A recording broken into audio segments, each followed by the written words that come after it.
আরেকজন মানুষ শাফিউল আজম, তিনি রিসার্চ সায়েন্টিস্ট এবং তিনিও বীর মুক্তিযোদ্ধার সন্তান। আমরা মূলত কথা বলবো বাংলাদেশের স্বাধীনতা দিবস, মুক্তিযুদ্ধ, একটি লাল সবুজের পতাকা এবং একটি স্বাধীন ভূখণ্ড বাংলাদেশের জন্মের ইতিহাস। অনেক কিছুই আমরা ইতিহাস নিয়ে বর্তমান প্রজন্ম প্রশ্নবিদ্ধ এবং অনেক সময় উত্তর খোঁজার চেষ্টা করি। বিশেষ করে নতুন প্রজন্ম, তারা জানতে চায় সঠিক ইতিহাসটি কি, যে ইতিহাস নিয়ে বারবার রাজনীতিকরণ করা হয়েছে। আমি একটু শুরুতে তাজুল ইমাম আপনার কাছে যেতে চাই। 26শে মার্চ এই দিনটিকে আপনি কিভাবে আপনার যে ভাষা, সে ভাষায় প্রকাশ করবেন? আমার ভাষায় ধন্যবাদ নূপুর, আমাকে সম্পৃক্ত করার জন্য কৃতজ্ঞতা জানাচ্ছি। আর অনেক কথাই বলার আছে। ঠিক এই মুহূর্তে আমরা যে ক্রান্তিকাল অতিক্রম করছি, সেখানে অনেক সময় বাকরুদ্ধ হয়ে যায়, এমন সব ঘটনা ঘটছে। তো 26শে মার্চ আমাদের স্বাধীনতা দিবস, এটা হুট করে তো হয়নি। যারা ইতিহাস জানেন বা ইতিহাস পড়াশোনা করেছেন অথবা ইতিহাসের সাক্ষী হয়ে আছেন, আমার বয়সী বা আমার কাছাকাছি বয়স যাদের বা আমার অগ্রজ যারা, আমাদের চোখের সামনে কিন্তু এই ইতিহাসটি ঘটেছে, এই ঘটনাগুলো ঘটেছে। আমরা অনেকগুলো সংগ্রামের, স্বাধীনতার সংগ্রামের অনেকগুলো ধাপ অতিক্রম করেছি একসঙ্গে, সমগ্র জাতি। আমাদের নেতারা ছিলেন, আমাদের সাহসী যোদ্ধারা ছিলেন, সাহসী মানুষ ছিলেন এবং অগণিত জনগণ যারা আমাদের উপর বিশ্বাস স্থাপন করেছিলেন, তারা ছিলেন একসঙ্গে, বলতে গেলে গোটা জাতি। তো অনেকগুলো ধাপ পেরিয়ে শেষ পর্যন্ত 26শে মার্চ। 25শে মার্চ রাতে, 26শে মার্চটা কিন্তু অকস্মাৎ সিদ্ধান্ত নয়, এটা পূর্ব পরিকল্পিত ঘোষণা তৈরি করা ছিল, নির্দেশ দেয়া ছিল। এবং যখনই 25শে মার্চ ঘটেছে, তখনই 26শে মার্চ শুরু হয়ে গেছে। বঙ্গবন্ধুর সেই ভাষণের একটা লাইন যদি মনে থাকে সবার, আর যদি একটা গুলি চলে, আর যদি আমার লোককে হত্যা করা হয়, তোমাদের প্রতি আমার অনুরোধ রইল, প্রত্যেক ঘরে ঘরে দুর্গ গড়ে তোলো, তোমাদের যা কিছু আছে তাই নিয়ে শত্রুর মোকাবেলা করতে হবে। এই 17-18 মিনিটের ভাষণে প্রতিটা লাইনের মধ্যেই নির্দেশনা রয়েছে। এই আর যদি একটা গুলি নয়, আর 10,000 গুলি চলেছে। সেই অপারেশন সার্চ লাইট যখন শুরু হয়, তখন শুধু ঢাকাতেই এই বিদেশি সাংবাদিকদের, তখনও তারা ছিলেন সেখানে, তাদের অনুমান 10,000-এরও বেশি মানুষকে হত্যা করা হয়েছে। হত্যা করা হয়েছে চট্টগ্রামে, হত্যা করা হচ্ছে সৈয়দপুর ক্যান্টনমেন্টে, যশোরে, সব জায়গায় যেখানে যেখানে মিলিটারি, পাকিস্তানি মিলিটারিরা তাদের অস্ত্র পৌঁছে দিয়েছিল, তাদের একযোগেই এই অপারেশন সার্চ লাইট শুরু করার নির্দেশ ছিল এবং তারা শুরুও করেছিল। আমি তখন ছিলাম চট্টগ্রামে, চট্টগ্রামের পোর্ট কলোনিতে। বলতে গেলে সেটা ছিল প্রথম যে প্রতিরোধ হয় চট্টগ্রামে হালি শহর থেকে। বেঙ্গল রেজিমেন্ট, পুলিশ এবং অন্যান্য যারা ইপিআর, এই ধরনের বিডিআর যারা ছিলেন তখন, তাদের বাঙালিদের একটা অকস্মাৎ সম্মিলন সেখান থেকে, কারণ ওটাও পূর্ব পরিকল্পিত ছিল না। সামহাও একে অন্যের সঙ্গে যোগাযোগ করে তারা হালি শহরে পৌঁছেছিলেন। আর এদিকে পোর্ট ট্রাস্টের বিল্ডিং এর ওপর থেকে এবং পোর্টের ভেতর থেকে, আউটার অ্যাঙ্করেজ থেকে ভারী কামান এবং এলএমজি, এমএমজি এইসব ব্যবহার করে পাকিস্তানি মিলিটারিরা আক্রমণ শুরু করেছিল। আর আমরা, আমার পরিবার, বাবা মা ভাই বোনের সঙ্গে আমরা ছিলাম পোর্ট কলোনিতে, যেটা নূপুর, ওটা হয়েছিল ক্রস ফায়ারিং এর মাঝখানে। একদিক থেকে হালিশহর থেকে গুলি আসছে, আরেক দিক থেকে পোর্ট ট্রাস্টের ওপর থেকে গুলি আসছে, আমরা মাঝখানে সারাটা রাত ডাক ডাউন ছিলাম, খাটের তলায় মাটিতে শুয়েছিলাম সবাই। এবং ভোরের দিকে যখন সবকিছু থেমে যায়, তখন বাবা বাইরে বেরিয়ে খোঁজ খবর নিয়ে সেখান থেকে আমরা এক বস্ত্রে চলে যাই। সেটা দীর্ঘ কাহিনী, আমি সেখানে যাব না। 26শে মার্চ আমাদের স্বাধীনতা যুদ্ধের শুরু প্রতিরোধের মধ্য দিয়ে, এবং যেহেতু 25শে মার্চ রাতে এই আক্রমণটা শুরু হয়েছে, 26শে মার্চ ঘোষণা হয়েছে কালুরঘাট থেকে। সেই সময় মেজর জিয়াউর রহমান এবং আব্দুল হান্নান বলে আওয়ামী লীগের একজন নেতা, এরা দুজনে ঘোষণা করেছেন বারবার, অনেকবার। এবং মেজর জিয়ার ঘোষণাটা ছিল, মেজর জিয়াউর রহমানের ঘোষণাটা ছিল ইংরেজিতে, আর হান্নান ভাইয়ের ঘোষণাটা ছিল বাংলায়। মেজর জিয়াউর রহমান তার ঘোষণায় বঙ্গবন্ধুর বরাত দিয়েই সেই ঘোষণাটা পাঠ করেছিলেন, কারণ সেই মুহূর্তে একজন তরুণ মেজর ঘোষণাটা দিয়েছেন বটে, কিন্তু পুরো জাতির আস্থা ছিল বঙ্গবন্ধু শেখ মুজিবুর রহমানের উপরে। এবং ঘোষণাটা তার কাছ থেকে এসেছে, এইটা জানার আগে পর্যন্ত মানুষ কি করবে বুঝে উঠতে পারছিল না, যদিও অনুমান করেছিল যে যুদ্ধ এবার করতেই হবে। ওই ঘোষণার পর থেকে যুদ্ধ আমাদের শুরু হয়ে যায়। হ্যাঁ, এবং তারপরে দীর্ঘ অনেক যুদ্ধে কি করে ইয়ে হলো। আপনাদের তিনজনের সাথে আমি সেই পটভূমি নিয়ে আলোচনা করব, আপনাদের নিজেদের যে অভিজ্ঞতা আছে সেটি আলোচনা করব, সেই সাথে সাম্প্রতিক বিষয়গুলো নিয়েও আলোচনা করব। আমি আরেকজন আছেন যিনি বীর মুক্তিযোদ্ধার সন্তান, তার কাছে যেতে চাই, তারপরে আমি আরেকজনের কাছে যাব। শাফিউল আজম, আপনার কাছে যেতে চাই। একটু ইকো হচ্ছে, নূপুর ইকো হচ্ছে, আমি ইয়েতে মিউটে গেলাম। হ্যাঁ, আপনি মিউটে যান, তাহলে আপনি শুনতে পাবেন, ইকো হবে না। যেটি আমরা বলছিলাম আজম ভাই, যে মুক্তিযুদ্ধ, স্বাধীনতা, এই শব্দগুলো আমরা যারা মুক্তিযুদ্ধ পরিবারের সন্তান কিংবা মুক্তিযুদ্ধ যারা করেছেন তাজুল ভাইয়ের মতো, অনেক আবেগের জায়গা, অনেক আমি বলবো যে এই শব্দগুলোর সাথে আমাদের যেন রক্তের সাথে অনেক কিছু জড়িয়ে আছে।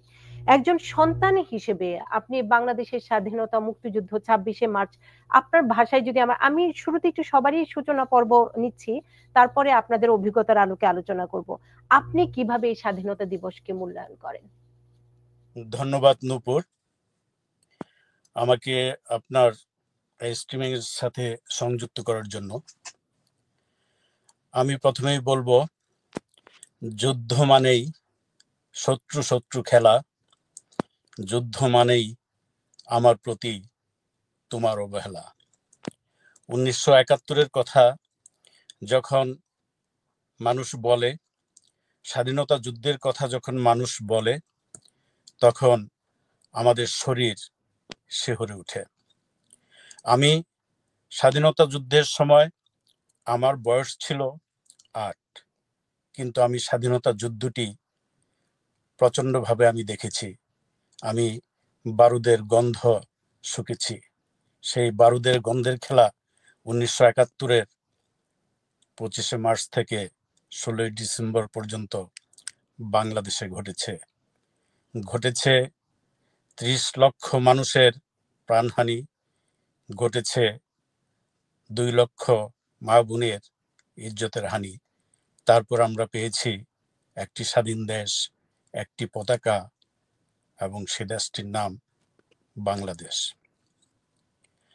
আমি দেখেছি, আমি একটি বই অনুবাদ করছি, বইটির নাম দ্য ব্লাড টেলিগ্রাম।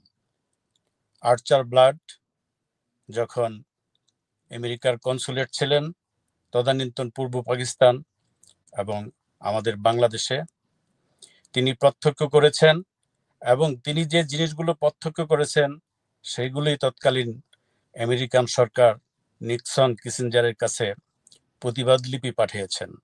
আমি বলবো, তার এই টেলিগ্রামগুলো শুধু টেলিগ্রাম নয়, এগুলো ছিল তার প্রতিবাদ, বাঙালিদের পক্ষে নিক্সন কিসিঞ্জারকে প্রতিবাদ। ঢাকা বিশ্ববিদ্যালয়ে তিনি দেখেছেন শত শত ছাত্রকে হত্যা করা হয়েছে, তিনি দেখেছেন ট্রাকে করে লাশগুলো তুলে নেওয়া হচ্ছে। সেই যে ছাত্ররা অকাতরে প্রাণ দিয়েছে যে দিনটিতে, সেই দিনটি 26শে মার্চ।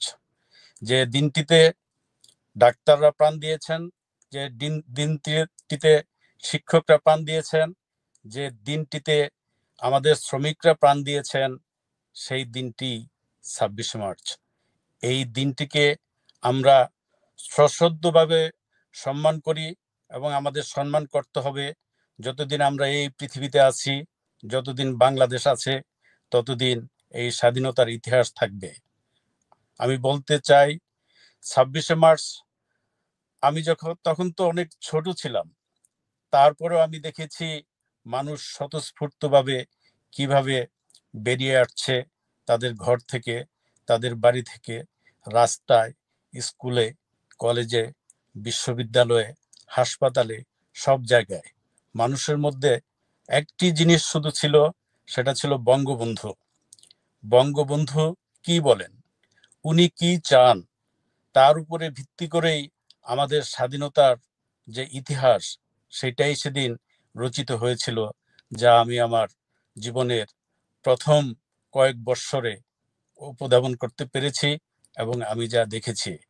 তারপর যখন মুক্তিযুদ্ধ শুরু হয়, আমি একটি জিনিস বলবো, ঢাকার রাজারবাগ পুলিশ ক্যাম্পে যখন প্রচন্ডভাবে গুলি শুরু করে পাকিস্তানি আর্মি, ওইখান থেকে কয়েকজন পুলিশ তাদের অস্ত্রশস্ত্র নিয়ে চলে আসে কালিয়াকৈর থেকে নদীপথে তারা ফুলবাড়িয়া নামক একটি জায়গা আছে, সেই ফুলবাড়িয়াতে চলে আসে।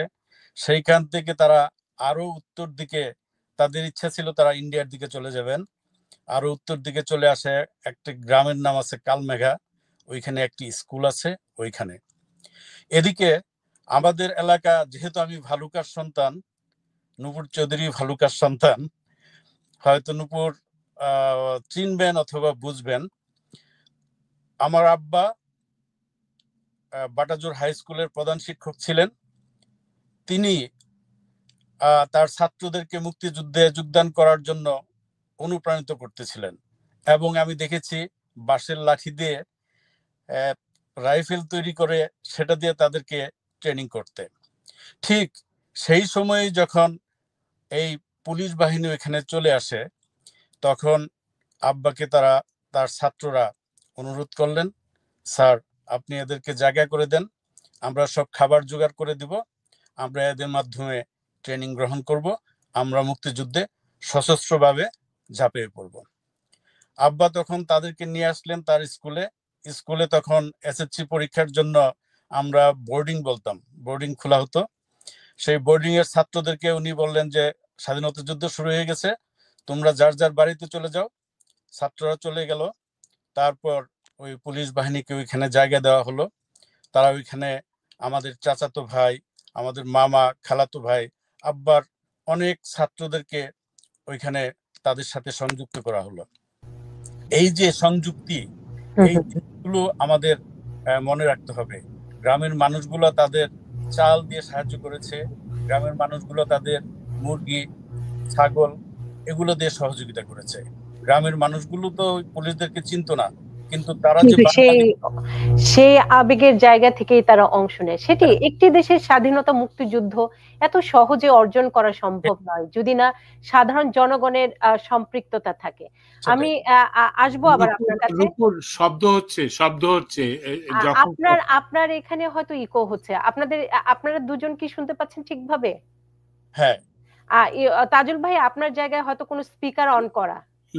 না, স্পিকার অন করা নয়। আপনার এখানে অন করা থাকলে তখন এই ইকো হবে, এছাড়া এমনি সাউন্ড ঠিক আছে। আমি একটু আমাদের সাথে আরেকজন অতিথি আছেন, আমি মুস্তফা চৌধুরী, তার কাছে যেতে চাই। আমি আপনার কাছে একটু অন্যভাবে জানতে চাই, স্বাধীনতা মুক্তিযুদ্ধের যে চিহ্নগুলো কিংবা স্বাধীনতা মুক্তিযুদ্ধ যে কোনো দেশেরই, সেটি বয়ে বেড়ায় যুগের পর যুগ, আপনি সেটির অন্যতম সাক্ষী। কারণ আপনি যাদেরকে নিয়ে কাজ করেছেন তারা স্বাধীনতা মুক্তিযুদ্ধের আমি বলবো যে স্মারক বলি, যেভাবেই বলি, ক্ষতচিহ্ন বলি, যেভাবেই আমরা ব্যাখ্যা করি না কেন, কারণ আপনি সে দত্তক সন্তানদের নিয়ে কাজ করেছেন, বীরাঙ্গনাদের। আমি একটু মুস্তফা চৌধুরী আপনার কাছে যেতে চাই। আপনি বাংলাদেশের স্বাধীনতা মুক্তিযুদ্ধকে আপনি কিভাবে ব্যাখ্যা করেন, কিংবা 26শে মার্চকে আপনি আজকে কিভাবে ব্যাখ্যা করবেন? বলবো যে শুনতে পাচ্ছি, বলুন। জি জি জি, শুনতে পাচ্ছি, বলুন। আমি তো আমার তখন 22 বছর বয়স ছিল, ঢাকা ইউনিভার্সিটি জাস্ট এমএ পরীক্ষা দিচ্ছিলাম। আমি সবকিছুই দেখেছি। আমরা তো সবাই সবার মতোই যুদ্ধ যখন শুরু হয় সবকিছু শুনেছি, ইভেন জিয়ার অ্যানাউন্সমেন্টটাও শুনেছি। আমি তাজুল ভাইকে ধন্যবাদ দিতে চাই যে আপনি একটা সুন্দর কথা বলেছেন, অ্যানাউন্সমেন্টের কথা বলেছেন, মুক্তিযুদ্ধ বলেছেন, চিটাগং এ যেটা হয়েছিল করেছিলেন, এবং জিয়াউর রহমান। কিন্তু আনফরচুনেটলি আমাদের দেশে দেখা যায় জিয়াউর রহমানের যে ভাষণ যেটা দিয়েছিলেন সেটা কেউ স্বীকার করে না। এবং এখান থেকে আমি শুরু করতে চাই। আমরা যদি একটু মুভ ফরওয়ার্ড, তাহলে দেখা যায় যে বর্তমানে আমাদের মধ্যে যে একটা দলীয়করণ হয়ে গেছে, আনফরচুনেটলি মুক্তিযুদ্ধকে নিয়ে, যেটা সবার ঊর্ধ্বে থাকা ছিল, দলীয়করণের হওয়ার প্রয়োজন ছিল না, সেটা হওয়াতে হয়েছে কি এখন বিভিন্ন ভার্সনস অফ মুক্তিযুদ্ধ হচ্ছে, এবং ছোট যারা যারা নতুন জেনারেশন তারা কিন্তু খুব কনফিউজড, বিভ্রান্ত। এবং এই জিনিসটা নিয়ে আমাদের যতদিন পর্যন্ত না সমাধান করতে পারবো ততদিন পর্যন্ত আমরা কখনোই এগোতে পারবো না। আমি আপনার একটা উদাহরণ দিই। গত আমরা 32 নম্বর বাড়ির ঘটনা দেখলাম, জাদুঘরে আগুন দেওয়া দেখলাম, সবই দেখলাম, ভেরি দুঃখজনক। কিন্তু আপনি জানেন আমি 2024 সালে, এভরি বছর প্রতি বছরই বাংলাদেশে যাই, 2024 সালে আমি মুক্তিযুদ্ধ জাদুঘরে গিয়েছিলাম একটা প্রেজেন্টেশন দিতে। তখন আমি ট্যুর নিচ্ছিলাম, তখন দেখলাম অনেক জায়গায় দেয়ালের মধ্যে অনেক গ্যাপ শূন্য রয়ে গেছে। আমি ওখানে জিজ্ঞেস করলাম যে ভাই এখানে এই ফটোগুলা কোথায়? বললে যে এগুলো তো সরিয়ে দেওয়া হয়েছে। সেটা আমি অনেক আগের কথা বলছি, এই সরকার পরিবর্তনের আগে, অনেক আগে, 2024-এর মার্চ মাসে। সে তখন যদি নিয়ে যাওয়া হয়, তার মানে কি হচ্ছে, আমাদের মধ্যে একটা পলিটিক্যাল ডিভাইড হয়ে গেছে। এই ডিভাইডের জন্য আনফরচুনেটলি আমরা কখনো এক হতে পারছি না। আমরা বহুবার শুনেছি মুক্তিযুদ্ধ, জিয়াউর রহমানকে তো উনার উনার যুদ্ধে অংশগ্রহণের জন্য তো ক্রেডিট দেওয়া দূরের কথা, বলা হয়েছে পাকিস্তানের গুপ্তচর। আমি জিয়াউর রহমানের সাফাই গাচ্ছি না, কিন্তু আমি ওনার পার্টিও করি না, কিন্তু আমার কাছে মনে হচ্ছিল এগুলো এইসব বলে একটা লাইন বলতে চাই আমি। হ্যাঁ, এগুলো সব পরবর্তীকালে তিনি যখন রাজনৈতিক ব্যক্তিত্ব হয়ে ওঠেন তখন তার বিরোধী পক্ষরা তাকে হেয় করার জন্য হোক, তাকে অবদমিত করার জন্য হোক, বা কাউন্টার করার জন্য হোক, প্রোপাগান্ডা তৈরি করেছে। এগুলো রাজনৈতিক মিথ্যা প্রোপাগান্ডা। কিন্তু আমার কথা হচ্ছে যেটা ঘটেছে সেই সত্যিটা, সরল সত্যিটা মুক্তিযুদ্ধের ইতিহাসের বইয়ে লেখা আছে, তথ্য উপাত্তে আছে, কিন্তু রাজনৈতিকভাবে বলার সময় এক একটা দল এক একভাবে বলে। যেমন এখন জামাতে ইসলাম, ওরা নিজেরাই মুক্তিযুদ্ধ করেছে বলে দাবি করছে। হ্যাঁ, আবার এটাও বলছে যে মুক্তিযুদ্ধের সময় কিছু মুসলমান ভুল পথে গিয়েছিল, যার ফলে ভারতের চক্রান্তে পড়েছে। তো আমরা এগুলো নিয়ে কিন্তু আলোচনা করতে বসিনি, আমরা বসেছি যা ঘটেছে সেটা। আপনি যুদ্ধ শিশুদের নিয়ে কাজ করছেন। আমার কাছে সুরমা জাহিদ বলে একজন গবেষকের 4টা বইয়ের ভলিউম আছে, এরকম বড় বড় ভলিউম। তিনি 550 বীরাঙ্গনা মুক্তিযোদ্ধার সাক্ষাৎকার নিয়েছেন, আত্মকথন, ফার্স্ট হ্যান্ড সাক্ষাৎকার। এখন যেহেতু তাদের অনেক বয়স হয়েছে, 65, 70, 75, 80 বছর বয়স, এখন তারা আর সেই সামাজিক লজ্জা না রেখে ওরা বলে যাচ্ছেন। তো আমি খুব আগ্রহী যে আপনি কি কাজগুলো করছেন সেই ব্যাপারে। আর রাজনৈতিক প্রোপাগান্ডা নিয়ে আমরা পরে কথা বলবো, কারণ এই মুহূর্তে বাংলাদেশে পুরো মুক্তিযুদ্ধকে মুছে দেওয়ার চেষ্টা হচ্ছে, সেটাও আরেক রাজনৈতিক দল করছে। সেটাও তো আমাদেরও কর্তব্য আছে, আমাদের ইতিহাসটা তুলে ধরা। আপনি যেমন বললাম তো আপনাকে ধন্যবাদ। হ্যাঁ, আমি তো বলছি, অনেকে এসব কথা উল্লেখই করেন। আরেকটা জিনিস আপনাকে বলি, চট্টগ্রাম বেতারের ট্রান্সমিটারের পাওয়ার হচ্ছে 2 kilo cycle. 2 kilo cycle Chittagong বেতারে আমি শিশু বয়স থেকেই অংশগ্রহণ করি। আমার বড় বোন, আমার বড় ভাই বেতারের অনেক অনুষ্ঠানে অংশগ্রহণ করেছি। এটা 60 মাইলের বেশি, 60 মাইলস এর পরের থেকে আর শোনা যায় না। শোনার কথা না। হ্যাঁ, শোনার কথা নয়। এখন এই মুহূর্তে নিউ ইয়র্ক শহরে অনেকে দাবি করেছেন, আমি তো ঠাকুরগাঁও থেকে শুনেছি জিয়াউর রহমানের কণ্ঠ। হ্যাঁ, আপনি জিয়াউর রহমানের কণ্ঠ ঠাকুরগাঁও থেকে কিছুতেই শুনতে পারেন না। এটা চট্টগ্রাম থেকে শোনা গেছে। পরবর্তীতে যখন স্বাধীন বাংলা বেতারে এই ভাষণটা অনেকবার, এই ঘোষণাটা বাজানো হয়েছে, রেকর্ডেড মেসেজটা বাজানো হয়েছে, তখন গোটা বাংলাদেশে মানুষ শুনেছে। কিন্তু প্রথম দিন প্রথম ঘোষণা আমরা শুনতে পাইনি। প্রথম ঘোষণা আমরা সেকেন্ড টাইম শুনেছি, কারণ ওই রেডিও স্টেশন খুঁজে বের করতে করতে ওটা শেষ হয়ে গেছে, এবং কালুরঘাটের থেকে যখন ব্রডকাস্ট হচ্ছিল সেটা একটা মুভেবল ট্রান্সমিটার, যেটা পরে ওখান থেকে ট্রাকে তুলে নিয়ে চলে যাওয়া হয়। তো ওইখানে যে রেডিও স্টেশনের যে ট্রান্সমিশন হাউস ছিল, ওটা কিন্তু কোনো অনুষ্ঠানের জায়গা নয়। হ্যাঁ, ওখানে কোনো মাইক্রোফোন ছিল না। ওটা ওইখান থেকে রেডিও অনুষ্ঠান হতো আগ্রাবাদ থেকে। ওখানে শুধু ব্রডকাস্ট হতো মেশিন।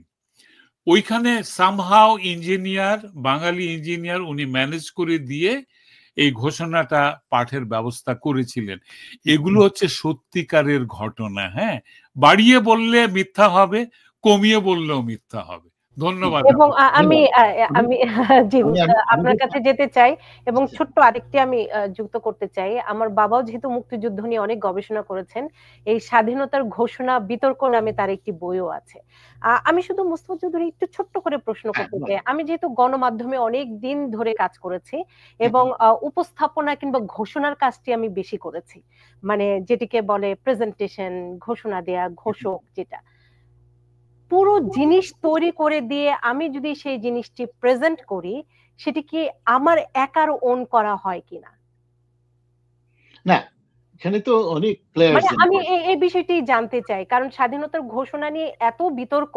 আমি বলছিলাম যে আমার বাবাও এ নিয়ে একটি বই লিখেছেন, আর যেমন আমাদের এডিটোরিয়ালে সমস্ত ম্যাটেরিয়াল তৈরি করে দেওয়ার পরে স্ক্রিনে আমি এসে সেই সংবাদটি উপস্থাপনা করছি কিংবা আমি শোটি ঘোষণা করছি, কিন্তু সেই প্রোডাকশনটি কি পুরোপুরি আমার? আমি না, সেটা ব্যাপার হচ্ছে কি, এখানে ক্রেডিট সবাইকেই সবভাবে দিতে হয় আর কি। এখানে কিছু সংখ্যক দেখা যাচ্ছে একদমই তার কোনো ক্রেডিট দিচ্ছে না। অবশ্যই প্রতিপক্ষ অন্যভাবে জিনিসটাকে দেখছে। আমি সেভাবে দেখি না। আমার কাছে খারাপ লেগেছে জাদুঘরে যখন গেলাম 24-এ, এসব অনেক ঘটনার আগে 2024-এর মার্চে, তখন দেখলাম অনেক ফটো নেই, দেয়ালের মধ্যে ফাঁকা। তখনই প্রশ্নটা জিজ্ঞেস করেছিলাম, খারাপ লেগেছে। যাই হোক, তা আমি সবাইকে সবার যোগ্য সম্মানটুকু দিতে হবে, সেই যতটুকু সম্মানটুকু দিতে পারি না দেখে বঙ্গবন্ধু বিয়ন্ড কোয়েশ্চেন, বঙ্গবন্ধুকে নিয়ে তো এখানে আনার প্রয়োজন হয় না।